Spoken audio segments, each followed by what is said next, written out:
call center. Entonces, por ejemplo, a los agentes de voice se les mide el tiempo que pasan en rojo, pero a los agentes de chat no. Entonces, si no medimos ese tiempo en rojo, no vamos a saber cuánto están colocándose en rojo y cómo podemos disminuirlo. Ese podría ser un ejemplo de que si algo no se mide, realmente no vamos a saber cómo mejorarlo. Gracias. Edwin, tenía también la mano levantada. Edwin Jacob. Sí, gracias, licenciada. Sí, bueno, yo estaba viendo el video, ¿verdad? De la clase del licenciado. Pues yo lo que también me pareció interesante fue la planificación o un análisis estratégico que debe estar enfocado en la planificación de la organización o de la empresa, ¿verdad? En este caso. Em, También, bueno, esto es enfocado obviamente para la obtención de los objetivos, ya sea de corto y largo plazo. También hablaba de que digamos, la organización tendría que saber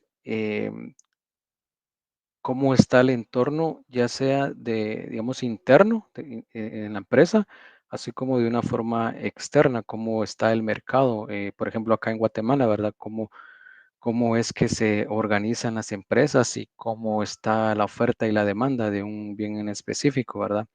Y dependiendo de esto, pues este es como que el punto de partida y luego pues ya vienen las siguientes partes donde se verifica, por ejemplo, los objetivos y los planes que se deben de seguir. También me recuerdo haber visto de la importancia de la evaluación y de los controles, porque como mencionaba la compañera hace un momento, es de suma importancia. Medir en qué cantidad pues se han alcanzado estos objetivos o metas, ¿verdad? Y si va en el camino correcto. Entonces, para esto, en la charla mencionaba que habrían que implementarse estrategias, ¿verdad? En función de dichos objetivos. También la evaluación y los controles, como dije anteriormente, y sí, dio unos ejemplos también de unas empresas acá en Guatemala, como estas se habían adaptado al entorno económico, ¿verdad? Y cómo habían subsistido realizando una administración estratégica en este caso. Gracias, gracias. De hecho, los Bueno, aportes de ustedes son bastante interesantes. Vemos similitudes, quizá, porque esto es desde la perspectiva del administrador de empresas, pero vemos similitudes con la forma en la que operamos nosotros desde el nivel macro. Me interesa para los próximos que van a ir aportando que vayamos amarrando con algún tema de política, algún tema de economía, de que justifique las intervenciones ligándolo a ello. Ahorita ya me hablaron del entorno y de cómo se van adaptando, ya me mencionaron pues el tema de las mediciones. Entonces, acá según el orden me aparece Alejandro, por favor. Gracias, licenciada. Muy buena tarde y buena tarde a los compañeros. Pues ya que usted menciona que pues relacionemos los temas con algo de la carrera, pues yo veo que esta charla de la administración estratégica empresarial se asemeja mucho a, a lo que es evaluación y gestión de proyectos en el tema de, digamos, la evaluación y el control, la implementación de estrategias. Bueno, mencionaban este tema de las KPI, que digamos, si no recuerdo mal, es el Key Performance Indicator. Pues es algo muy, muy importante. Creo que en el tema de los call centers se mide mucho para ver la efectividad, el rendimiento de los agentes. Pues como desde un aspecto económico, siempre se busca pues maximizar, eh, digamos, a los agentes, ¿verdad? O los recursos con los que disponemos, maximizarlos. También, en este caso, hablaba de la implementación de la tecnología que constantemente pues va en avance. Sabemos que es algo fundamental para poder, digamos, superar las fronteras de posibilidades. Eso lo que permite la tecnología. En el tema también, digamos, ya hablando de política, ambiental, pues mencionaban el tema de cemento, de una empresa de cementos de Guatemala, que precisamente esta empresa pues buscaba el crecimiento y la sostenibilidad ambiental. Sabemos que las regulaciones que también van surgiendo a lo largo del tiempo, en este caso las ambientales, que son relativamente nuevas, pues las empresas en este aspecto, digamos, al menos del cemento, sabemos que tienen externalidades, pues son muy, muy importantes, porque pues tienen que irse adaptando a los cambios, ¿verdad? Y bueno, también él hablaba del restaurante de comida.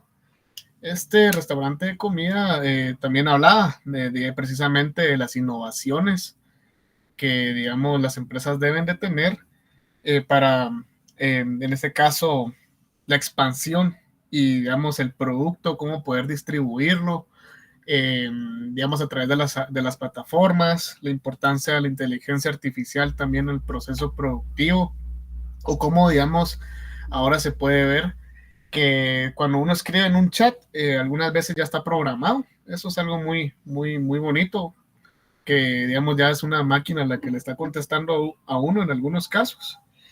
Y pues creo que también desde el aspecto micro, y disculpe que me extienda, pero es para ir amarrando todo un poquito. Hablemos de, digamos, de las toma de decisiones que tienen los agentes, que, digamos, cada agente busca en el mercado cuál es su mejor opción, ¿verdad? Toma de decisiones, ventaja competitiva. Sabemos que entre las empresas hay ventajas, hay empresas que operan, un ejemplo, a rendimientos marginales de escala. Sabemos que ahí es donde entra el tema del monopolio o las empresas que absorben a las pequeñas y todo ese tema. Y pues, bueno, eso sería lo que yo tendría que aportar, licenciada y compañeros. Gracias, Alexandra. Siguiendo en el orden, sería Nirvana, por favor. Buenas noches, licenciada. En relación a lo que, y compañeros, en relación a lo que platica Alejandro y relacionándolo un poquito, él también abordó el tema del capital humano en su plática. Y él dijo que había cierto nivel de preocupación porque ya no habían personas especializadas en oficios. Por ejemplo, dígase herreros, carpinteros, albañiles, y de un modo cercano sí conozco a una persona pues que se dedica al tema de construcción, y él me ha expresado que es cierto que realmente albañiles ya no hay muchos en Guatemala, y los que existen al tener como un tipo de respaldo académico, si lo podemos ver así, es como que ellos quisieran hacer su voluntad. O sea, es como que como yo tengo estudios, usted no me puede decir a mí qué hacer. Esa es la perspectiva que él a mí me ha dicho que ha encontrado en el mercado. Y pues yo también considero, a raíz de que la generación que viene atrás de nosotros está muy ligada a que ya está automatizada la mayoría de cosas. A esto me refiero, por ejemplo, cuando uno va a un McDonald's y se acerca a una de esas como cajas rápidas donde usted hace su orden, a veces ya ni lo quieren atender a uno bien por eso mismo. Y en la despensa ahora, que también hay como que cajas para que usted se cobre, es como que sí se va innovando, pero siento que el capital humano, como él decía, se va perdiendo, y también se va perdiendo la atención al cliente como tal, porque la misma automatización hace que como que las generaciones que trabajan ahora ya no quisieran cumplir con su trabajo. Eso sería algo negativo que yo le veo. Y también la automatización, pues, está, porque por ejemplo, ahí en la despensa que yo paso, hay 2 cajas rápidas, y derivado de eso ya no habilitan las demás. Ahora ya se hace cola en las cajas rápidas y ya no habilitan donde deberían haber personas cobrando, ¿verdad? Eso sería que el capital humano poco a poco se ha ido perdiendo, como él exponía ahí. Gracias, gracias. Y siguiendo, María Paula, por favor. Buenas noches. Bueno, yo del video de administración estratégica que habíamos visto, creo que se compartió en Facebook, yo anoté los componentes claves, que el primero, creo que son 5. El primero fue un análisis estratégico, el segundo, formulación de estrategias, el tercero, implementación de las estrategias, el cuarto, la evaluación de control, y el 5, la adaptación continua.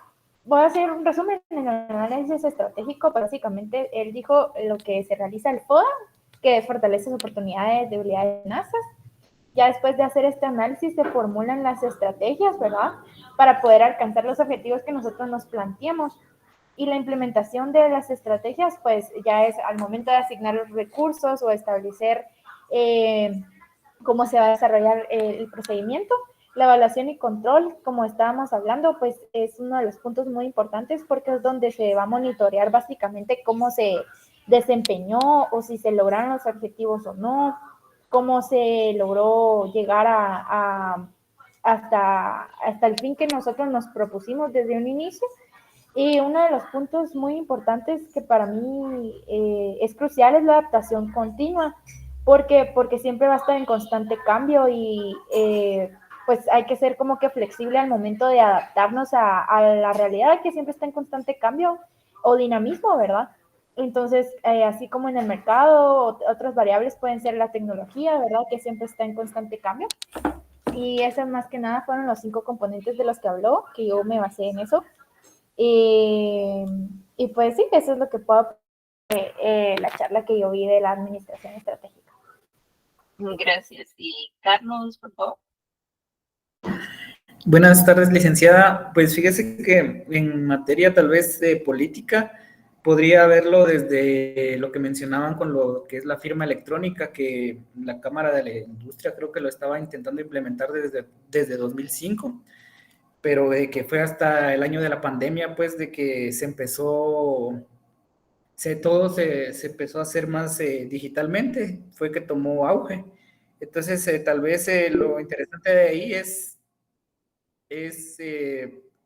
remarcar que digamos que esto de la firma electrónica para lo que es la recaudación tributaria, pues de cierta manera ayuda a que los procesos de recaudación sean un poco más eficientes.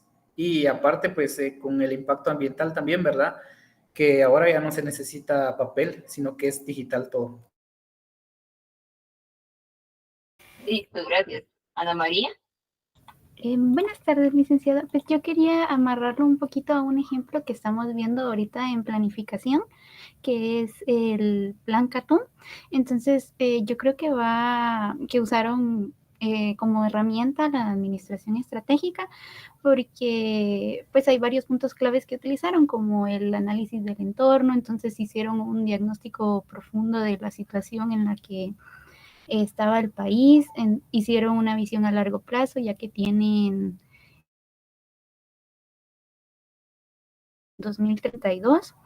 También tienen metas claras y objetivos cuantificables, que es de lo que también estaban hablando mis compañeros, como por ejemplo, uno de ellos es reducir la pobreza en un 10%, tienen proyectos, políticas, asignación de recursos. Entonces, yo considero que ese es un ejemplo de cómo implementaron la administración estratégica con variables macroeconómicas. Listo, gracias. De hecho, sí, eso he estado tomando nota de todos sus apuntes, todo lo que ustedes compartieron. Les agradezco mucho que hayan visualizado el video y que hayan hecho pues los puntos claves.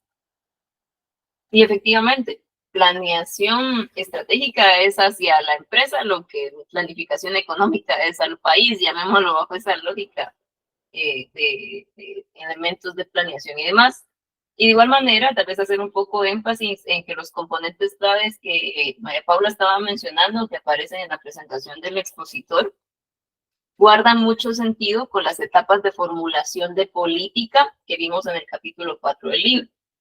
Entonces, es importante que ustedes vean esa perspectiva porque las empresas, con el propósito de alcanzar un cierto nivel de rentabilidad, van a llevar a cabo distintas acciones que les permitan tener un pleno control, que tengan a la vista todo lo que desean lograr y cómo corregirlo en poco tiempo para evitar pérdidas y demás.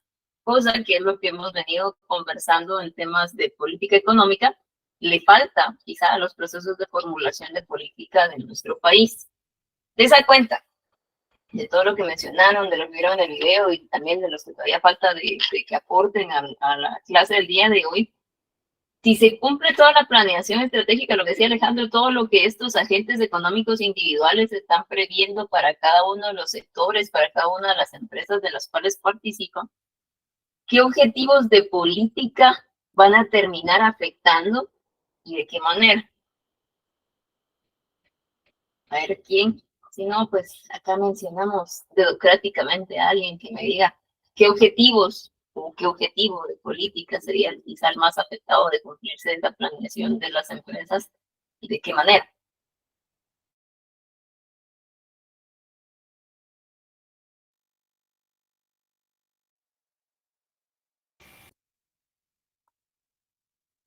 Vamos a ver aquí aleatoriamente. Auri.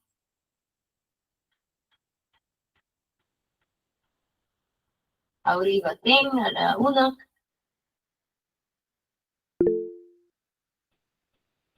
Nirvana la salud, sí, digamos Nirvana.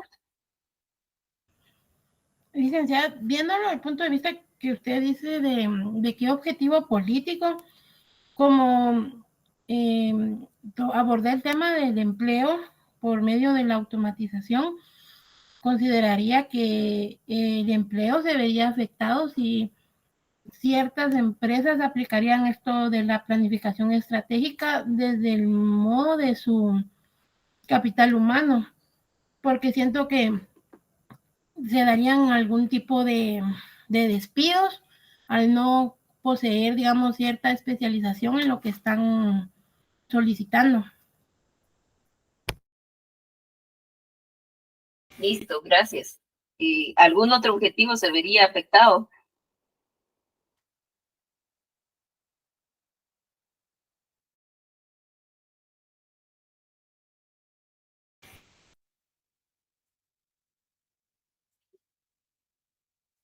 Vamos a ver, Brandon.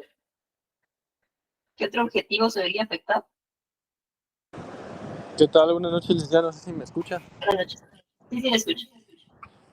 Bueno, yo estaba pensando, por ejemplo, cuando él mencionaba la parte de globalización y consumo responsable, que, por ejemplo, la política económica también debe adaptarse a las tendencias del consumo global, donde los consumidores, especialmente en los países desarrollados, exigen productos más sostenibles y éticos. Entonces, las políticas de comercio y regulación juegan un papel fundamental para garantizar que las empresas se adapten a estas demandas. Es lo que se me ocurre. Gracias. De hecho, sí, es parte de lo que ustedes vieron en las exposiciones, específicamente lo relativo al capítulo 15, donde empezábamos a abordar las políticas microeconómicas. Uno de los aspectos claves en los que va a intervenir el Estado a través de regulaciones para motivar ciertas conductas de los agentes económicos. Entonces, sí, bastante acertado el comentario. Grace. Hola, buenas noches, licenciada y compañeros. Respecto a su pregunta, licenciada, y perdón si escucha mucho ruido, pero estoy en mi trabajo aún. Yo creería que también un objetivo de la política que se vería afectado, y creo que hasta ahora en Guatemala pues no se toma muy en cuenta, que es la sostenibilidad hacia el medio ambiente, ¿verdad? Ya que muchas empresas hasta ahora pues no han tomado en cuenta pues esta situación que por supuesto afecta de manera directa a nuestros recursos naturales. Por ejemplo, las empresas que envían todos sus residuos, todos sus desechos hacia los ríos, También, ¿verdad?, que no se han implementado licencias ambientales o regulaciones. También, pues, recordamos en el capítulo que se hablaba sobre las, se me fue la palabra, pero como las sentencias hacia las empresas que incumplían con estos factores, ¿verdad?, que afectan al medio ambiente. Pues yo considero que este es uno de los más afectados hasta hoy en día, ya que en el país en el que estamos, pues muy poco se ha hecho al respecto. Gracias.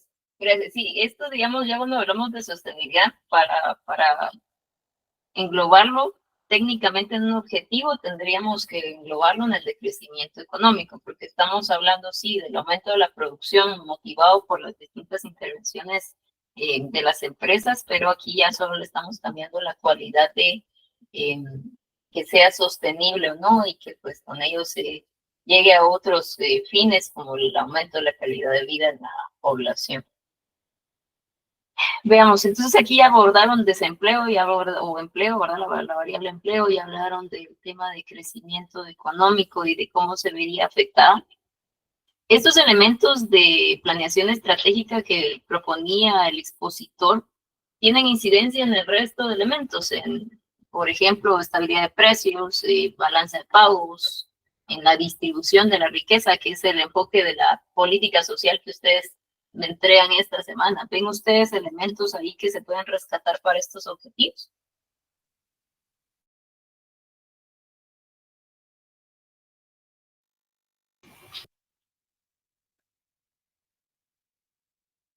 Empecemos a señalar nuevamente. César Adolfo Torres. Sí, sí. Por favor, la respuesta a mi interrogante. Sí, imagino, yo pienso que respecto a temas de política económica, cuando se utiliza la metodología que decía el licenciado de planificación estratégica, tiende a afectar todos los factores económicos. Entre esos, o sea, de una planificación estratégica sobre tal vez la política monetaria terminaría afectando siempre la balanza de pagos, la curva ISLM.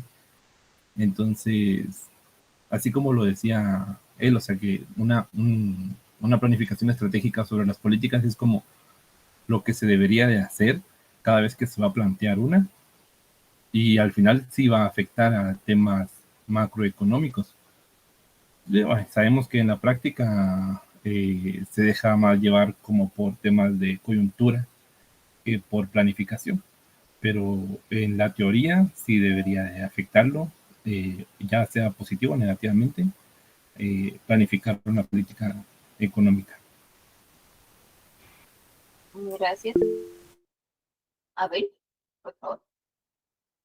Sí, Ligda, yo quería amarrar respecto de una política fiscal con el ámbito del capital humano y la educación, porque, por ejemplo, si se retiene la mano de obra calificada acá en Guatemala y si se da una mejor educación, puede haber un incremento económico, pues a nivel familia, a nivel sociedad y a nivel país, porque, por ejemplo, la fuga de mano de obra que se da hacia Estados Unidos, eso ya no hace de que nuestro PIB o nuestro crecimiento sea un poco más elevado, porque determinadas personas se van a trabajar a otro país y lo que hacen es proporcionarle riqueza a ese país y no a su país natal. Entonces, retener al capital humano con una política fiscal educativa, aprovechando la tecnología, se podría encajar. Gracias. Y ahorita ya hicieron dos comentarios sobre, digamos, la parte de la intervención del Estado en referencia a la educación y a la formación de los trabajadores. Pero ¿qué hay de algo que mencionaba Nirvana y que decían en la exposición respecto a la actitud que los trabajadores pudieran estar teniendo en torno a la oferta laboral y a la disposición que podemos observar muchas veces de hacer las cuestiones? Porque sin ir muy lejos, siempre en temas de educación está el desafío de aquel estudiante que no se pone las pilas en cualquier nivel educativo. Entonces, aún tienen la posibilidad de acceder a este servicio público que es tema de educación, ¿cómo afectaría entonces también la parte de la actitud de las personas? No sé si ese es lo fuerte, Alejandro, pero si no, igual cualquier cosa es bienvenida. Alejandro. Sí, licenciada, algo que, digamos, durante el curso hemos visto es el tema del bienestar económico, ¿verdad? Digamos que la población esté sana, indicadores de felicidad también. Eso creo que es muy importante verlo dentro de una población. Indicadores de felicidad, también libertad económica. Pero, digamos, considero que es muy importante y también desde la perspectiva que tiene el empresario, porque menciona que el factor humano es lo más importante para alcanzar el éxito. Entonces, basado en esa, digamos, perspectiva, pues es el Estado al que también debería de que, bueno, ¿cómo le explico? Debería de intervenir para que esas condiciones se den, pues porque uno puede tener un buen empleo, pero no solo significa que tener dinero es estar bien, pues porque también hay otras externalidades, hablemos aquí del ambiente, digamos, cuestiones de infraestructura como el tráfico, que también influyen en poder ser productivo dentro de una empresa, pues. Gracias. Y alguien más con el tema de actitud, de cómo el ser humano también afecta bastante esas decisiones, tanto al nivel de planeación estratégica que proponía el expositor, como a lo que hemos venido discutiendo en la formulación de política. ¿Cómo nos afecta entonces para esa toma de decisión?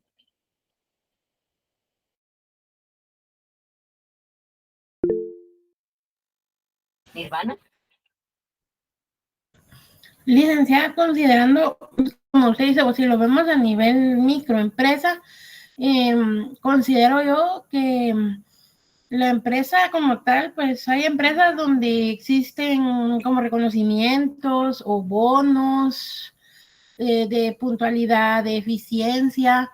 Entonces, tal vez si lo llevamos a un nivel más macro, tal vez yo me enfocaría en el área rural, por ejemplo, porque las personas en el área rural no, sí, en comparación a los empleados de la capital, siento que hay una brecha muy amplia entre ambos y entonces considero que las personas del área rural sí deberían contar con algún tipo de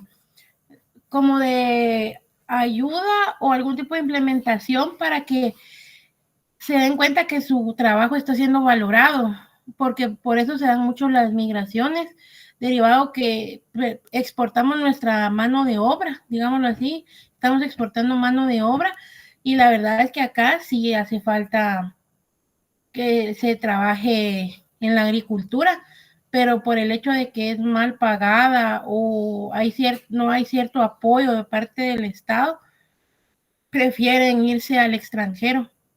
Ese sería mi aporte. Gracias, Carlos. Con respecto a lo de los empleos, en el libro menciona de que hay consideraciones de lo que son trabajos buenos y trabajos malos, y que normalmente los trabajos buenos, los buenos son los que tienen como mejores salarios, sería, y que los malos son los que tienen salarios bajos, pero es porque la cualificación de la mano de obra es como menor. Entonces, no sé, yo pienso de que puede que sea como con lo que dice Nirvana, ¿verdad? Que tal vez acá en la capital, pues podríamos decirlo en cierta manera, pues hay un gran sector que tiene como los trabajos buenos y que pues en el interior del país puede que haya un gran porcentaje de trabajo malo. Gracias, Scarlett. ¿Qué tal, licenciada? Compañeros, buena tarde. Mi aporte con respecto a lo que estaban diciendo los compañeros es de que sí, en parte apoyo lo que están diciendo de que tiene mucho que ver la capacidad, la cualificación de una persona para poder desempeñarse en un empleo. Pero también ahí está la pregunta, lo que usted también mencionaba. ¿Qué pasa de que si un estudiante no es tan eficiente para los estudios, de que tiene la oportunidad para estudiar, tiene la oportunidad de poder seguir la universidad o prepararse más, ¿verdad?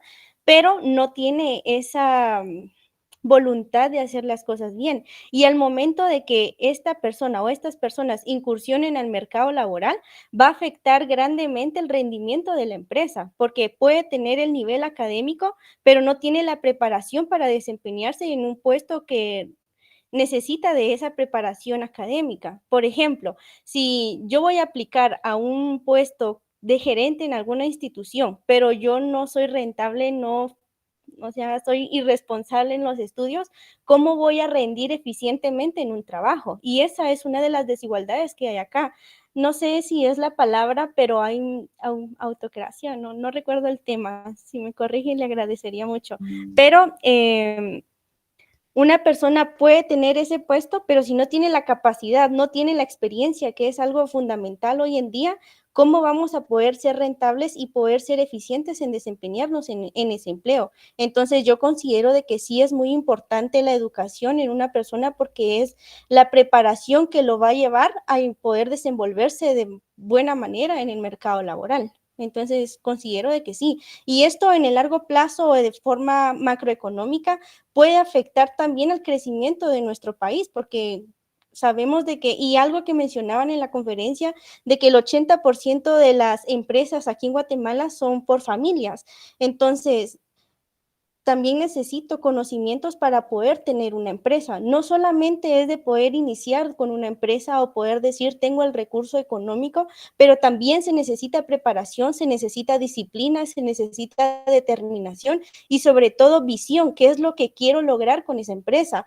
¿Qué es lo que quiero lograr si lo alcanzo en el futuro? Si lo logro, quiero más. O sea, hay que ser determinados, para poder lograr esos objetivos. Entonces, sí es muy importante una preparación. Ese es mi punto de vista. Gracias, gracias.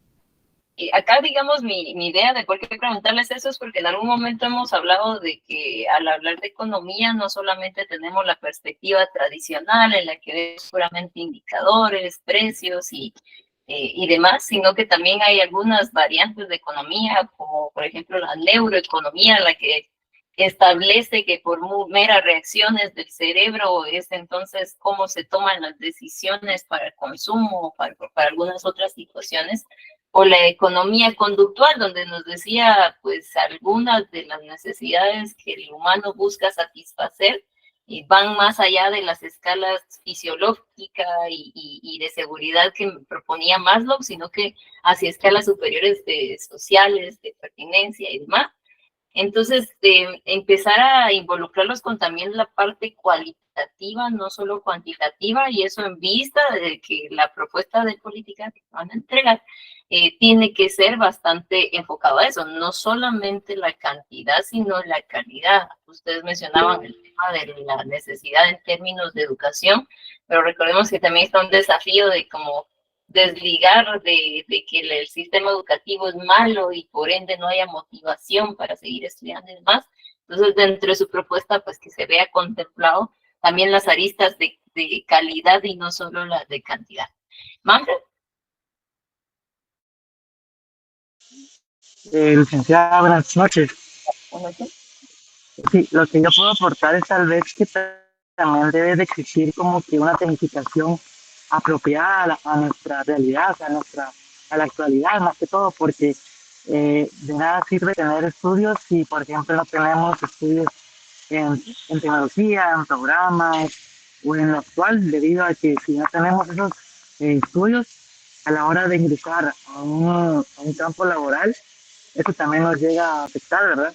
Debido a que no tenemos esas habilidades.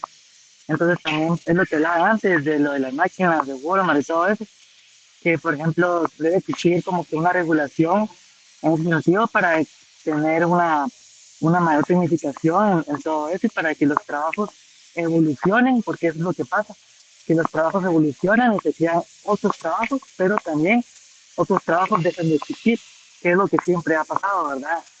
A lo largo de la historia. Este sería un aporte.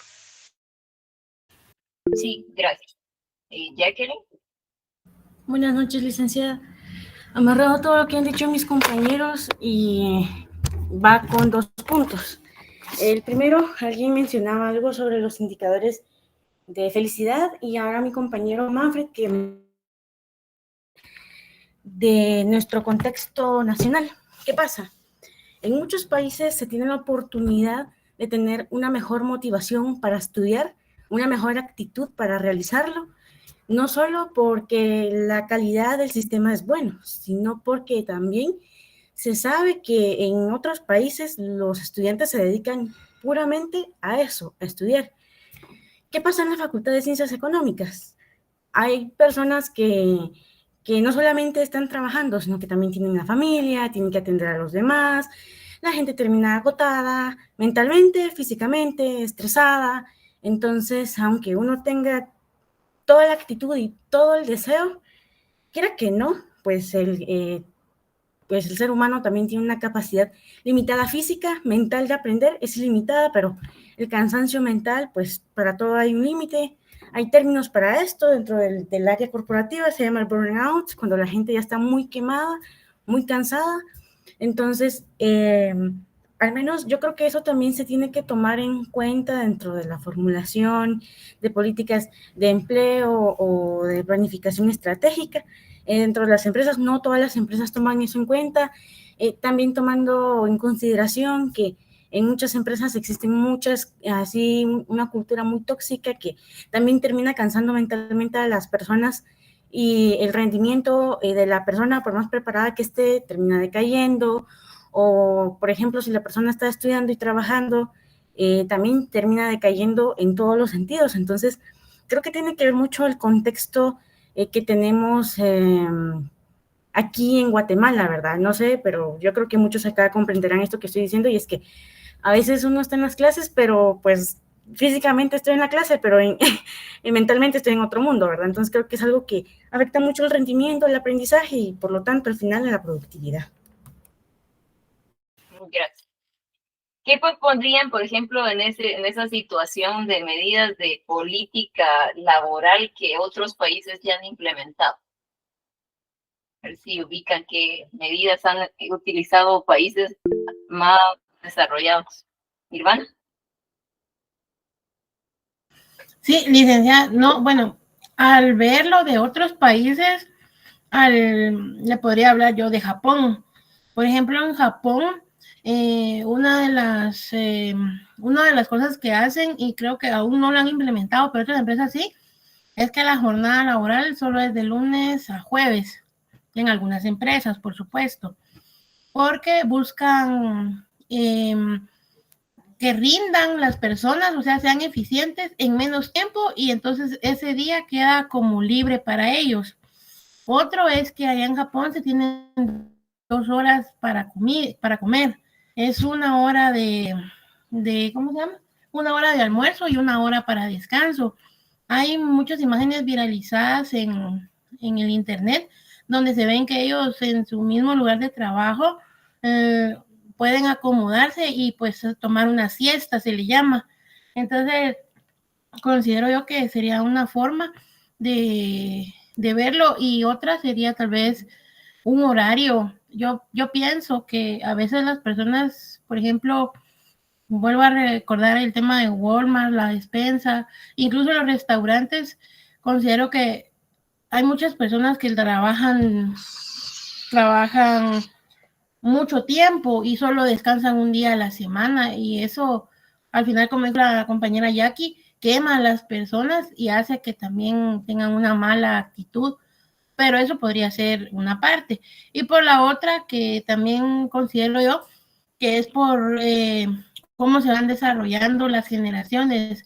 Yo he visto, consideraría que eso tiene mucho que ver, la generación X, Baby Boomer, la generación Y, la generación de los millennials, porque siento que la cultura se ha ido perdiendo, la cultura del respeto, la cultura del trabajo, pero ese sería mi aporte. Gracias, te iba a regresar a esa. ¿Carlos? Pues yo solo con eso de la flexibilización de el empleo, pues yo creo que en Guatemala pues no es tan como viable aún porque la productividad de las empresas, bueno, de la mayoría yo creo que no se tiene esa capacidad. Por ejemplo, en Google, por ahí hay un youtuber famoso que mira cómo entró una vez, ¿verdad? Cómo es que tienen todo lo que tienen los que trabajan para Google, ¿verdad? Y pues sí tienen una maravilla de oficinas, acceso a comida, cuartos de descanso y todo, ¿verdad? Pero pues es Google, ¿verdad? Tiene una productividad tan enorme que pues le da para satisfacer pues esas necesidades, ¿cómo sería? Extra a sus empleados. Igual pues en todo esto lo que es el Silicon Valley, ¿verdad? Las empresas pues son altamente productivas, entonces tienen capital pues para poder tener ese tipo de políticas. Gracias. Karen, por favor. Yo solo iba a decir que, por ejemplo, una de las políticas que implementan los países desarrollados, le iba a dar un ejemplo, como en Francia, ellos tienen como que una ley de desconectarse del trabajo, en el cual como que prohíben que el jefe se comunique con sus empleados en horas que no son laborales, como para hacer trabajo. Y solo eso. Gracias. Veamos acá en el orden es Daniel Samuel, por favor. Buenas noches, Lick. Siguiendo sobre la misma línea, primero tenemos que partir de nuestra actual situación. En el área urbana, sobre lo que hablaba Carlos, sobre los trabajos buenos y los trabajos malos. En sí, ¿qué es lo que producimos? Producimos mercancías con poco valor agregado.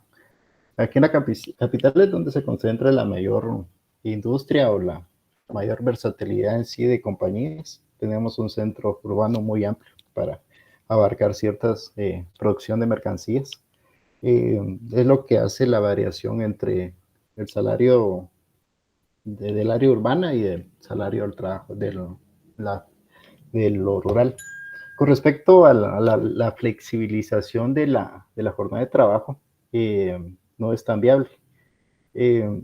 Toda vez que dentro de la estructura del Estado, el trabajo se encuentra regulado como un derecho inherente a la persona.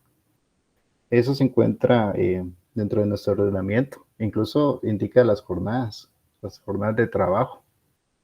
Entonces, para cambiar toda esa estructura, sí sería un poco discutida por los hacedores en sí de política. Cambiar esas bases, más que todo, el tipo de jornada y cambiar todas las jornadas de trabajo en sí para volverlas ya sea para ampliarlas o reducirlas. Yo siento que sí sería un reto totalmente para nuestros legisladores poder cambiar todo eso. Gracias, sí. De hecho, antes de darle la palabra a los otros dos, a eso iba con un ejemplo, digamos, de cómo mediar lo que ahí decían. Bueno, si nosotros estamos hablando de eficiencia, estamos hablando de productividad, tenemos que rindan en el trabajo, que rindan en el estudio, que se preparen, que puedan acceder a esas oportunidades, pero me decían, hay una limitante, van cansados, tienen responsabilidades y demás. Entonces, ya otros países, llamémoslo así, han enfrentado ese tipo de desafíos y entonces dicen, realmente de esa jornada a la que están atados, la productividad no es la misma a lo largo de las 8 horas, llamémoslo aquí, y entonces miden cuánto es en relación a la productividad, cuántas horas realmente se necesitan, o se toma en consideración pues quizá un poco el factor humano por la misma conveniencia de que sean productivos dentro del trabajo, y pues es una modificación que creo yo que tendría mucha oposición en el país, no digamos también en el sector empresarial, mismo tema que se ha dado con el tema de teletrabajo, pero de igual manera es importante hacer mención los esfuerzos que otros países han hecho para remediar los problemas que nosotros estemos enfrentando. Por el orden sería Edwin, por favor.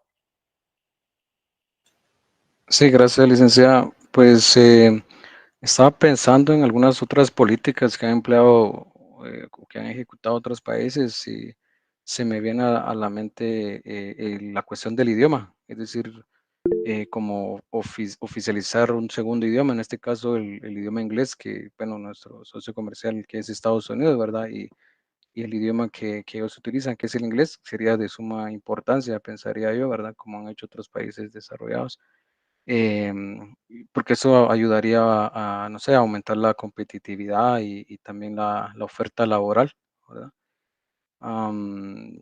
También se me viene a la cabeza también lo que es la infraestructura, es decir, llevar la infraestructura o aumentar la infraestructura que ya está hecha, pues aumentarla, ¿verdad? Mejorarla para las diferentes áreas de un país. En este caso, por ejemplo, para el desarrollo de las áreas rurales y descentralizar la producción, en este caso en la ciudad de Guatemala, ¿verdad? Llevar la competitividad y el desarrollo a las áreas rurales. Gracias. La descentralización definitivamente es un desafío de las políticas en nuestro país. William, por favor. Buenas noches, licenciada. Pues una preguntita en primer lugar. Lick, ¿usted considera de que la tecnología va a desplazar el recurso humano? Si no la vemos como herramienta estratégica para nuestro trabajo, sí. Ok. Es la parte de lo que discutíamos en la clase pasada y lo que también está en el artículo que les mandé a leer y que ahorita por el momento solo recuerdo que Nirvana lo leyó de los dos atones. No sé si alguien lo leyó después. Habla precisamente que la perspectiva de los trabajos involucran un gran componente en el área tecnológica. Entonces, si yo ya sé que es el futuro al que yo voy a estar inmersa, necesito capacitarme, ya sea desde la parte formal como esto, o si no, pues también hacer los esfuerzos por sí mismo para estar preparados para esta situación. Estamos hablando de economista, por ejemplo, no tenemos mucha capacitación dentro de la carrera en materia de los sistemas que soportan nuestro trabajo. Pero si ustedes evalúan solicitudes o temas de empleo hacia economistas, van a ver que está muy bien valorado, por ejemplo, que sepan Power BI, que sepan R, que sepan de IBIOS hasta cierto punto y algunas otras tecnologías, digamos, en cuanto a procesamiento de grandes volúmenes de datos, que nos toca pues ir buscando de dónde tener. Entonces, solo es un ejemplo y eso que es a nivel de nosotros universitarios, sino digamos, pues en algunos aspectos operativos, el mismo artículo del futuro de los trabajos que les comento, ahí les dice que sí, hay algunas tareas básicas, llamémoslas así, que requieren mínimo esfuerzo, entonces sí pueden ser reemplazadas por una máquina y era lo que han venido ustedes discutiendo, por ejemplo, las cajas automáticas. Incluso en ropa también, Zara tiene también ya ahora sus cajas automáticas, no solo la ropa, digamos, en el centro y eso ya reconoció el escaneo completo de las prendas de ropa, por ejemplo. Entonces ahí vemos cómo eso implicaría menos contratación de personas para el propósito de ser cajeros, pero sí más para el propósito de mantener esas infraestructuras en las que se están invirtiendo. Yo le preguntaba porque es cierto que la automatización de la tecnología es bien alta, pero usted se va a Walmart o se va a la Maxi Despensa, hay 20 cajas despachando a la gente y hay una donde esa una no es despachada por una persona, es una máquina, pero no puede llevar más de 5 o 6 productos. O sea que el recurso humano no va a ser desplazado. ¿Por qué? Porque siempre... ¿Perdón? Perdón, ahí que lo haya interrumpido, pero es que depende claramente porque hablábamos un poco de que tanto las inversiones que ve desde el ámbito privado los empresarios, así como política que nosotros veamos desde el ámbito público, tiene que ser acorde a las necesidades y a los requerimientos de la población. Entonces, si digamos, sabemos que nuestra población en las despensas, recuérdense que están estratégicamente ubicadas en áreas más populares, cerca de mercados, de barrios, de colonias, es posible que todo el mundo sepa manejar por sí mismo el escáner, la computadora y demás. Ahí sí requieren de más asistencia de personas. Pero si vamos a, por ejemplo, les decía, un Zara en Oakland, ahí ya no es otro, digamos, mercado el que está siendo beneficiado de esa tecnología, entonces se va a requerir menos personas. Ahí sí que hay que ver el tema de adaptabilidad. A ver si les encuentro un video que hace años fue popular, creo que era de Amazon, que inclusive por temas de cultura, ellos ya solo tienen como que la aplicación en el celular, entran, toman lo que quieren llevarse, si no se lo llevan, solo lo devuelven a la anaquel, y ya luego salen sin necesidad de pasar por una caja. El mismo como que logueo fue cuando entraron al supermercado, llamémoslo así.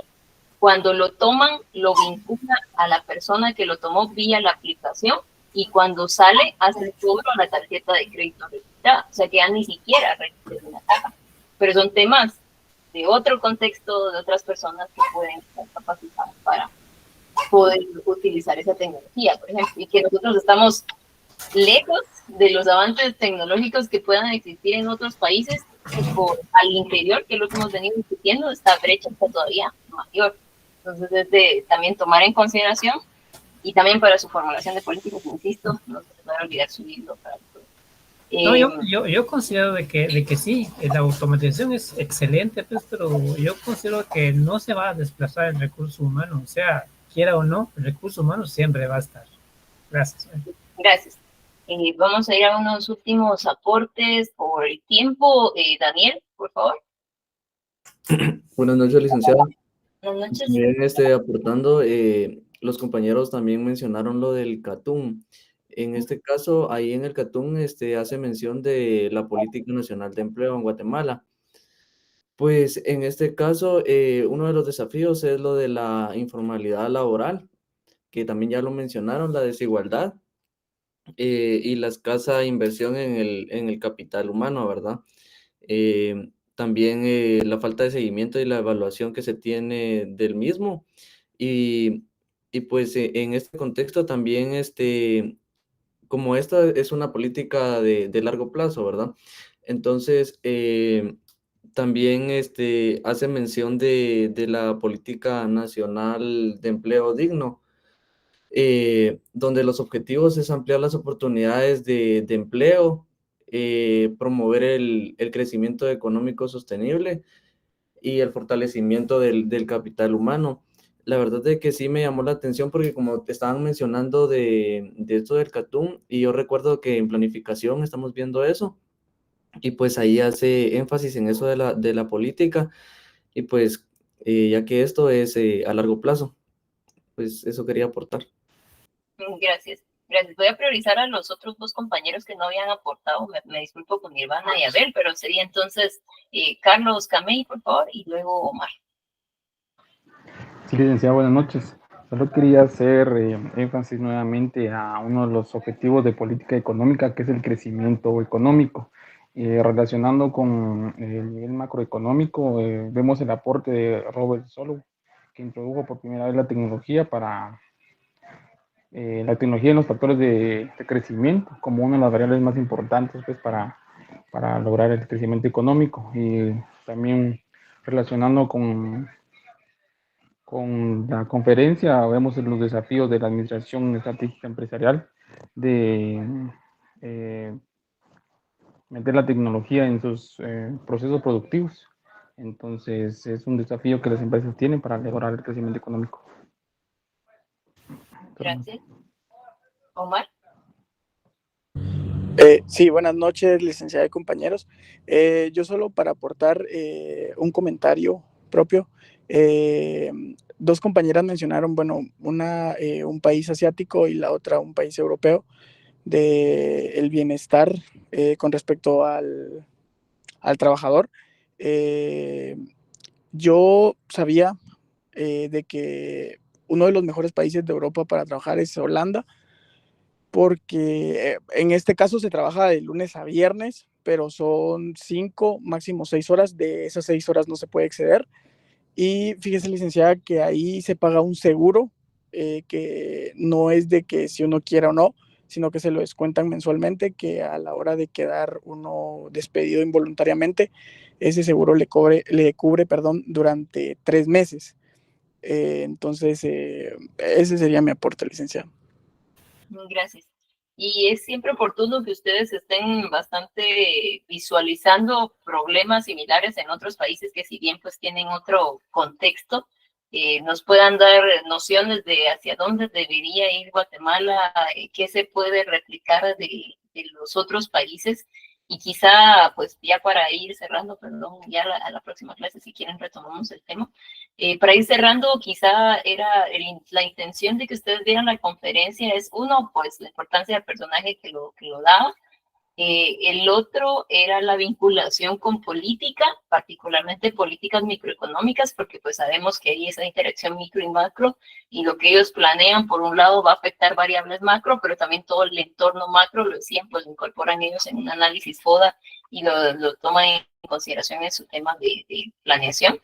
Y finalmente, pues que también ustedes logren hacer un poco la similitud o la comparación entre lo que el sector empresarial, el agente individual, realiza para lograr sus objetivos versus lo que el Estado realiza para lograr los del Estado como tal. Entonces vemos que sí, seguramente hay diferencias, hay etapas que no se cubren, no se le da quizá la misma relevancia, no se asignan la misma cantidad de recursos, y es ahí donde pues tenemos algunos problemas con el logro de objetivo de política económica. Entonces, me voy a quedar hasta acá, agradeciéndoles a todos sus aportes. Ahí Judith anda revisando siempre si hay alguno que quedó por fuera, entonces para que la próxima clase procuren participar para no perder la participación del día de hoy.